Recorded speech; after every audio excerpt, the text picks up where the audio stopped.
ಕಡಲೆ ಬೆಳೆಯೋದು. ಆ ನಂದಿ ಕರ್ನೂಲು ಜಿಲ್ಲೆ, ನಂದ್ಯಾಲ ಜಿಲ್ಲೆ ಮಹಾನಂದಿಯಿಂದ ಬಂದು ಕರ್ನೂಲು ರೋಡು ಗಿದ್ದಲೂರು ಮೇಲೆ ಹೋಗೋದು ರೋಡ್.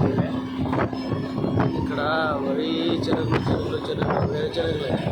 వేరుశనగలు కాదు, మామూలు మనం సాంబార్కి వేస్తాం కదా శనగలు కాబట్టి ಮಲ ತಂಬಾಕು ಪವಾಕು ಮಾಡ್ತಾರೆ, ತಂಬಾಕು ಬೆಳೀತಾರೆ, ಬರೀ ಕಡಲೆ ಬೆಳೀತಾರೆ. ಎರಡೆಲ್ಲ ಬರೀ ಕಡಲೆ ಇಲ್ಲಿ ನೋಡಿದ್ರೆ ಎಷ್ಟು ದೂರ ನೋಡಿದ್ರೆ ಕಡಲೆ ಫುಲ್ಲು ಪ್ಲಾಟ್ ಎಷ್ಟು ಚಂದ್ರವಾಗಿ ನೋಡಿ ಇಷ್ಟಪಟ್ಟಾಗಿದೆ.